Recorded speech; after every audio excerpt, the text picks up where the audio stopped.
어떤 일이든 항상 그 일의 시작은 아주 작은 것에서부터 시작하는 것 같습니다. 시작은 미약하고 보잘것없지만 그 미약한 시작이 심히 창대해질 수 있다는 것인데요. 욥기서는 8장 7절을 통해서 이런 말씀을 하십니다. 내 시작은 미약하였으나 내 나중은 심히 창대하리라. 우리의 시작은 미약할 수 있지만 나중은 심히 창대할 수 있다는 겁니다. 예수님께서도 천국에 대해 말씀하시면서 이런 말씀을 하셨습니다. 마태복음 13장 33절은 또 비유로 말씀하시되 천국은 마치 여자가 가루 서말 속에 갖다 넣어 전부 부풀게 한 누룩과 같으니라. 적은 누룩, 이것은 그 시작이 미미하다는 뜻인데요. 그 미미한 시작이 서말이나 되는 가루를 전부 부풀게 하는 창대함을 전하고 있듯이 천국의 그 작은 영향력이 엄청나게 커져 갈 것을 말씀하신 겁니다. 그런데 이것은 복음 전파에 있어서도 마찬가지입니다. 복음이 전파될 때 그 시작이 얼마나 미약했는지 모르기 때문입니다. 하지만 그 미약한 시작이 오늘날 몇몇 미전도 종족을 제외하고는 전 세계에 확산될 정도로 창대해졌습니다. 안디옥이라고 하는 어쩌면 이 개척 교회와도 같은 교회에서 바울과 바나바 이 두 사람을 안수하여 보낸 그 작은 선교의 발걸음이 오늘날 이처럼 창대해졌다는 겁니다. 그래서 오늘 우리가 이런 것을 생각할 때 우리는 작은 것 하나라도 소홀히 여겨서는 안 될 것 같습니다. 작은 것이라고 함부로 여길 것이 하나도 없다는 겁니다. 작은 것에서부터의 시작이 결코 초라할 수 없고 나 한 사람의 힘이 나약하다고 그것이 아무런 힘을 나타내지 않는 것도 아니기에 작은 것 하나라도 소중히 여기고 보잘것없는 것이라도 포기하지 않는 모습이 필요한 겁니다. 그 작은 것을 통해 하나님의 나라가 창대해지기 때문입니다. 여러분, 오늘 우리는 바울의 제2차 전도 여행의 한 장면을 읽었습니다. 그런데 이 부분도 마찬가지입니다. 복음 전도회의 그 작은 시작이 창대해지는 역사를 볼 수 있다는 겁니다. 때로 이것은 전도 여행의 계획이 바울이 의도한 것과는 다르게 흐르고 있다는 것으로 사실 바울은 제2차 전도 여행을 계획하면서 먼저 에베소를 중심한 소아시아 지역을 돌아보고자 했습니다. 지도를 좀 띄워주시면 좋겠습니다. 자세히 보일지는 모르겠는데요. 바울이 제2차 전도 여행을 계획하면서 제1차 전도 여행 시에 복음을 전한 지역을 다시금 돌아보고 그들 교회의 믿음을 더욱 굳건하게 하려 한 계획이 바울의 계획이었다는 겁니다. 그래서 우리가 앞서 생각한 16장 1절로 5절을 통해서는 제1차 전도 여행지였던 더베와 루스드라와 이고니온을 돌아보게 되었고 이제 그가 복음을 전한 또 다른 지역을 향해 가고자 한 것입니다. 그런데 하나님은 그 계획을 막으시는 겁니다. 오늘 6절은 이렇게 말씀하시지 않습니까? 성령이 아시아에서 말씀을 전하지 못하게 하시거늘 그들이 부르기아와 갈라디아 땅으로 다녀가.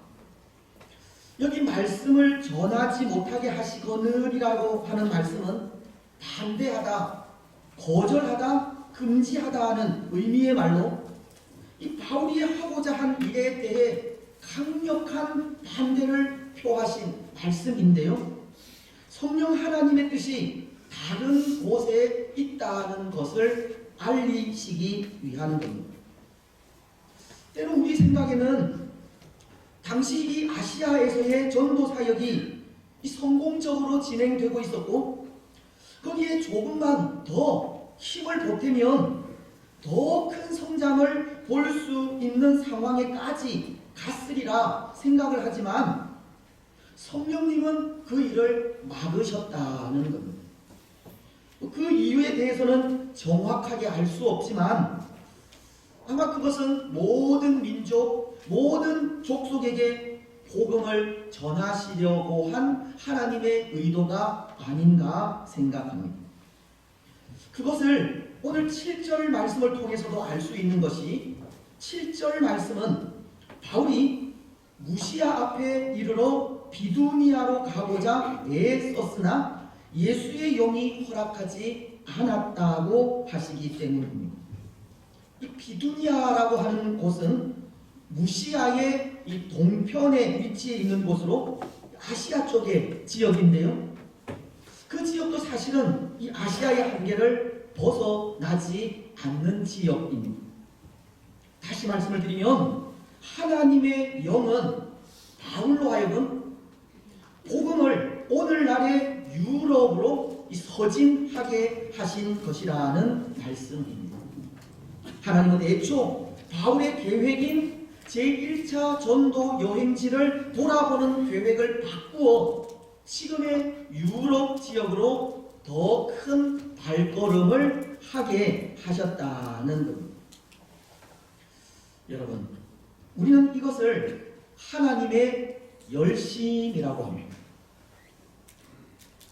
사람의 계획에 의해서가 아니라 하나님의 계획에 따라 진행되는 그 모든 일들을 하나님의 열심이라고 합니다.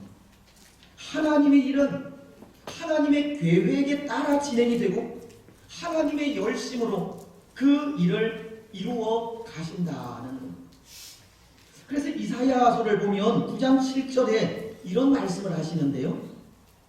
그 정사와 평강의 더함이 무궁하며 또 다윗의 왕자와 그의 나라를 군림하여 그 나라를 굳게 세우고 지금 이후로 영원히 정의와 공의로 그것을 보존하실 것이라. 만군의 여호와의 열심히 이를 이루시리라.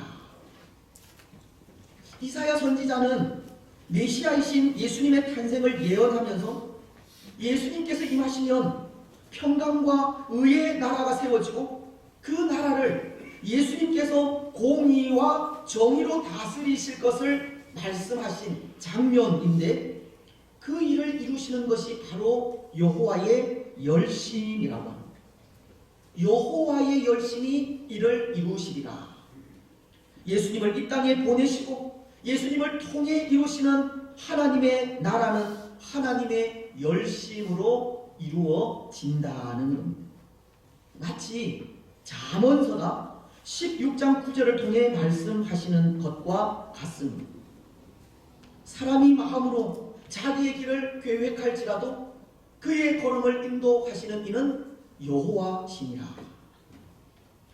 여러분, 그렇다면 하나님의 그 열심이 오늘 우리의 구원을 이루고 하나님의 그 열심이 하나님의 일을 이루어 간다면 하나님의 그 열심에 오늘 우리가 할 수 있는 일이 무엇이겠습니까? 하나님의 열심이 우리의 구원을 이루어 가실 때 우리는 무엇을 할 수 있겠습니까? 하나님의 그 열심을 인정하고 순종해야 합니다. 오늘 8절 말씀은 이렇게 말씀하시지 않습니까? 무시아를 지나 브로아로 내려갔는데, 바울은 성령께서 아시아에 복음 전하는 것을 막으시자 비두니아로 가고자 무시하러 갔지만 그곳에서도 예수의 영이 허락하지 않아 드로아로 내려갔다고 하는 말씀으로 성령의 음성에 순종하는 모습을 보이고 있는 겁니다. 뿐만 아니라 오늘 10절은 또 이런 말씀을 하시는데요. 바울이 그 환상을 보았을 때 우리가 곧 마케도냐로 떠나기를 힘쓰니 이는 하나님이 저 사람들에게 복음을 전하라고 우리를 부르신 줄을 인정함이라. 성령의 음성에 순종하여 드로아로 내려간 바울이 그곳에서 환상을 보게 된 것이 마게도냐 사람 하나가 손짓하여서 우리를 도우라고 하는 환상을 보게 됩니다. 마케도냐는 에게해를 건너 유럽 쪽에 있는 지역인데요. 하나님은 환상 중에 그곳에 있는 한 사람을 보이시면서 그곳을 도우라고 하신 겁니다.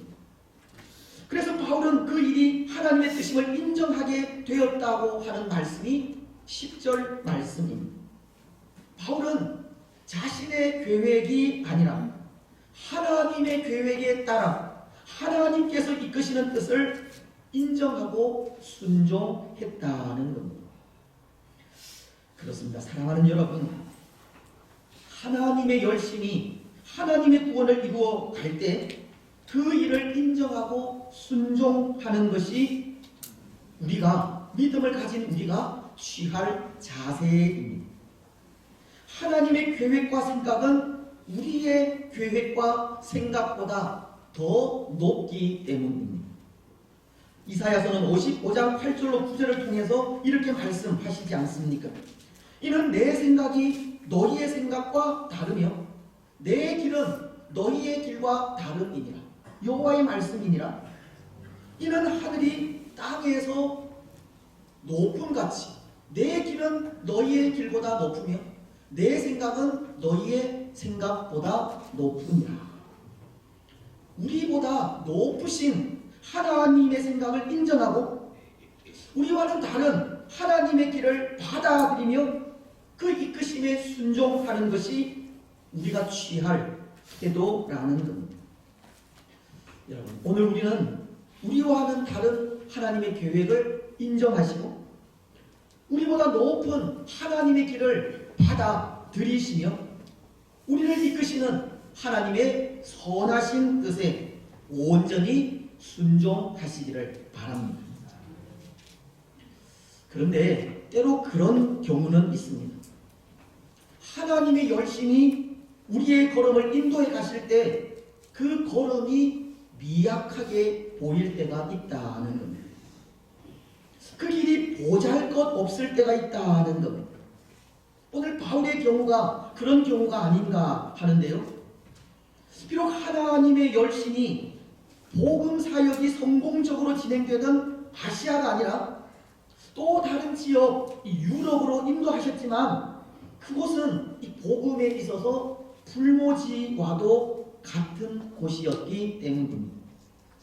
하나님은 바울의 계획에 의해서가 아니라 하나님의 열심으로 그 계획을 바꾸시고 지금의 유럽 지역으로 이 발길을 돌리게 하셨지만 그곳은 이 복음의 씨앗이 뿌리 내리기에는 참으로 열악한 환경이었다는 겁니다. 때로 우리 생각은 하나님께서 바울이 가고자 한 곳이 아니라 하나님의 강권적인 역사로 그 걸음을 바꾸어 인도하셨다면 거기에는 뭔가 놀라운 하나님의 계획이 있고 하나님께서 준비해 두신 이 특별한 것이 있을 것이라 생각하기도 하지만 오늘 바울이 성령의 강권적인 인도하심으로 들어가게 된 이 빌립보는 전혀 그렇지가 않았다는 겁니다. 이 지역은 복음의 사막과도 같은 곳이라는 겁니다. 오늘 12절은 이렇게 말씀하시지 않습니까? 거기서 빌립보에 이르니 이는 마케도냐 지방의 첫 성이요 또 로마의 식민지라. 그리고 13절 말씀은 안식일에 우리가 기도할 곳이 있을까 하여 문 밖 강가에 나가 거기 앉아서 모인 여자들에게 말하는데, 여러분 이 장면을 한번 상상해 보십시오. 지금 이 장면은 하나님의 그 강권적인 역사로 이 발길을 돌려서 들어가게 된 마게도냐의 첫성 빌립보는 복음을 받을 수 있는 아무런 준비가 되어져 있지 않다는 것을 가르쳐 줍니다. 어쩌면 바울 일행도 우리 생각과 마찬가지로 성령께서 친히 인도하시는 모습을 통해 이곳에 뭔가 굉장한 하나님의 계획이 있을 줄 알고 찾아갔을지 모르지만, 말씀은 이곳 마케도냐의 첫성 빌립보에 대해 로마의 식민지라고 전해주는 겁니다. 그런데 이곳이 로마의 식민지라는 것은 쉽게 복음을 전할 수 있는 곳이 아니라는 겁니다. 유대인들의 활동이 제한되어 있는 곳이고, 그러기에 복음을 전하기에는 너무나도 어려움이 예상되는 지역이라는 겁니다. 뿐만 아니라 이곳 빌립보에 들어와서 수일이 지난 한 안식일에 기도처가 있는지를 알아보기 위해서 회당을 찾았지만 회당조차 찾지 못하였고, 그래서 성문 밖 강가로 가서 거기 앉아있는 여인들에게 말씀을 전할 정도로 이곳 빌립보는 이 복음을 전하기에는 참으로 열악한 환경을 가진 곳임을 전해주고 있는 겁니다. 하나님께서 보내셔서 찾아간 빌립보는 영적으로 사막과도 같은 곳이었다는 겁니다.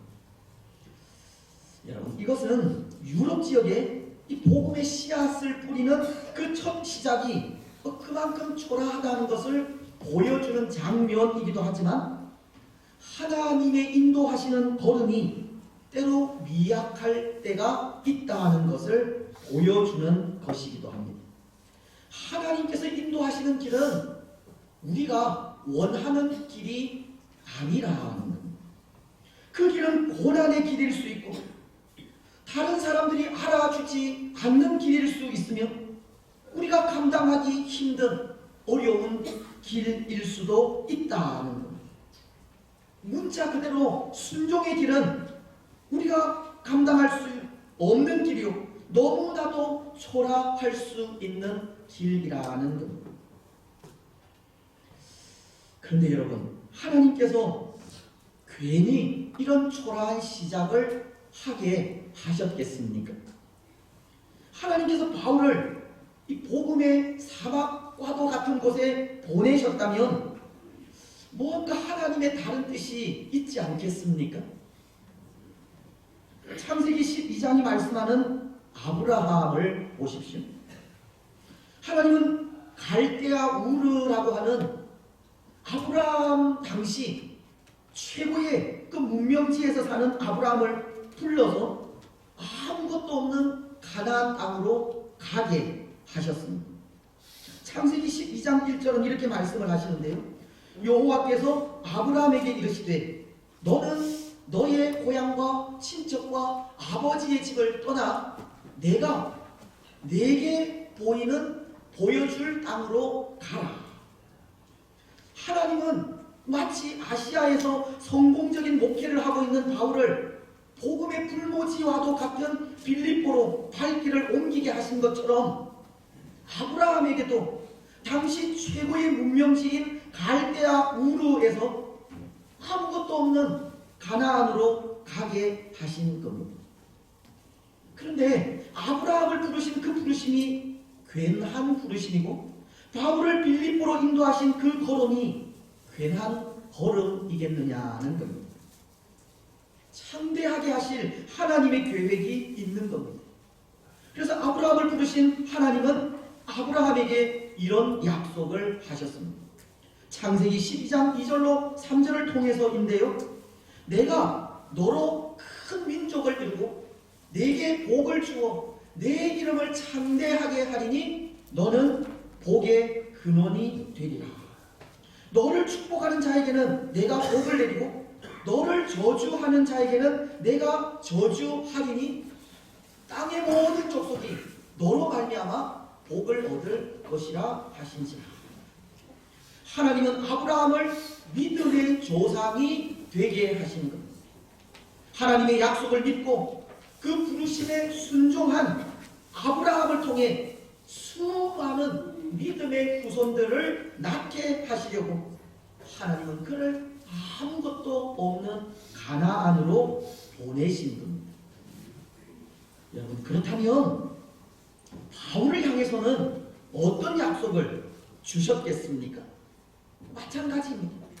바울이 전하는 복음을 통해 복음의 불모지인 빌립보가 복음으로 충만하게 될 것을 약속하신 것이고, 이 빌립보를 통해서 유럽과 전 세계에 복음을 전하게 하시려는 하나님의 그 광대하신 뜻을 보이신 겁니다.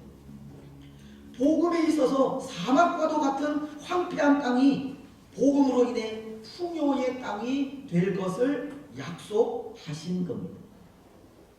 때로 하나님께서 인도하시는 길은 우리가 원하는 길이 아닐 수 있지만 우리 생각보다 높은 하나님의 생각은 복음의 풀무지와도 같이 황폐한 땅을 복음의 큰 숲으로 만드시려는 계획을 가지고 있었다는 겁니다.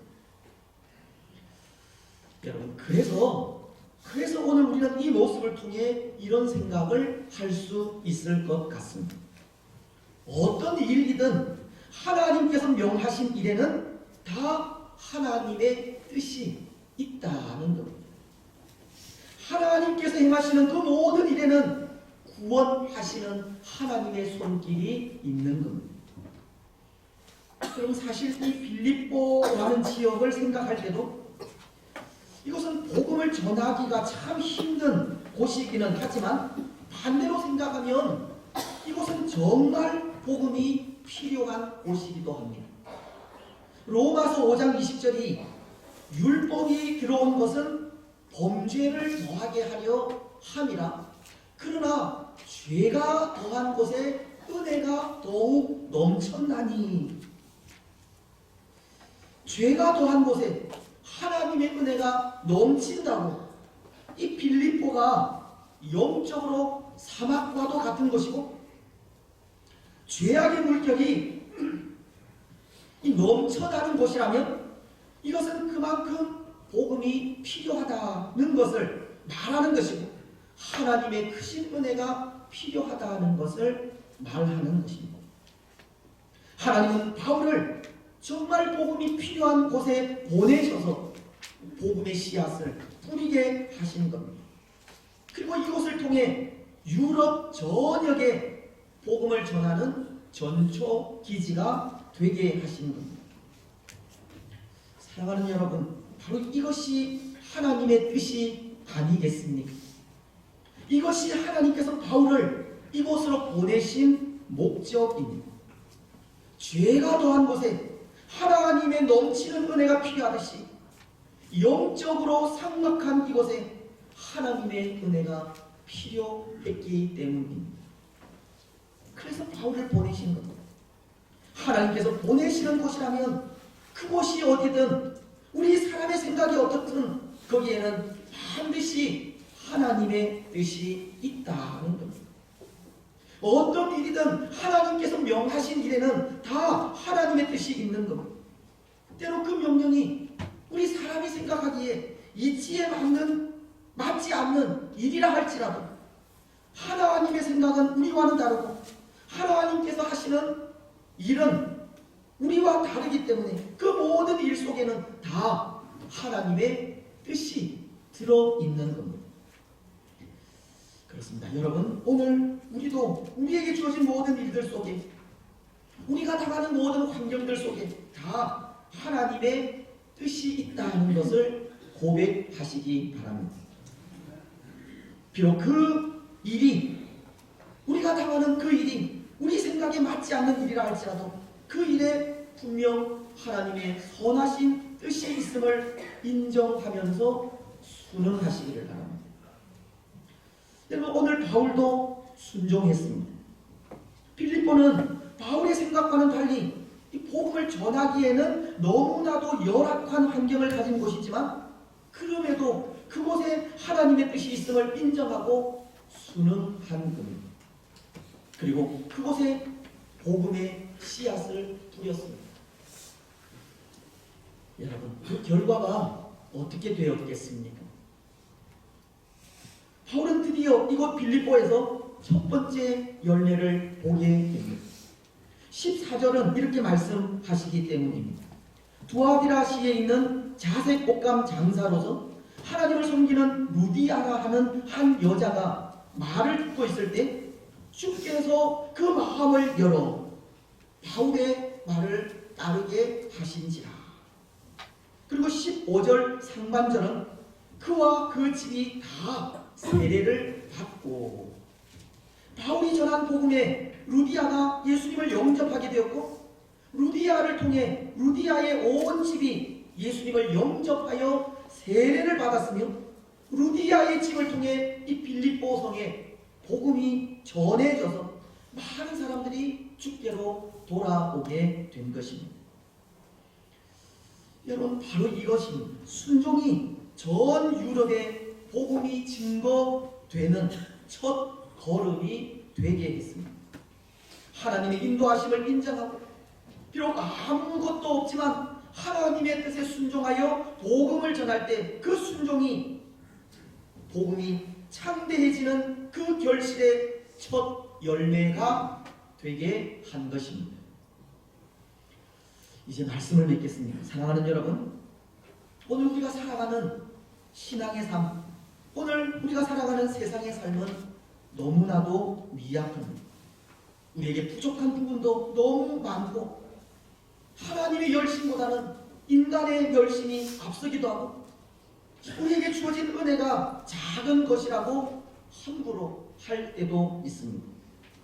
우리는 우리를 창대하게 하실 하나님을 바라보지 못할 때가 많은 겁니다. 하지만 오늘 우리는 우리의 연약한 부분보다는 우리를 창대하게 하실 하나님을 바라보아야 합니다. 우리가 할 수 없는 것을 생각하기보다 아무것도 없는 것에서 싹을 틔우고 꽃을 피우며 열매를 맺게 하시는 하나님을 소망해야 합니다. 그리고 우리 삶의 순간순간에 우리를 구원하시려는 하나님의 손길이 있음을 알고 그것을 인정하고 순종하는 삶을 살아야 합니다. 여러분, 오늘 우리는 우리를 참대하게 하실 하나님 바라보시기 바랍니다. 모든 상황을 통해 우리를 구원하시는 하나님의 손길 인정하십시오. 그리고 그 손길에 순종하시기를 바랍니다. 그래서 순종을 통해 역사하시는 하나님으로 인해 구원의 복을 누리시고 지금 우리의 모습은 비록 미약하다 할지라도 하나님의 은혜를 통해 창대해지는 복을 받는 복된 성도들이 되시기를 주님의 이름으로 축복합니다. 찬송 382장입니다.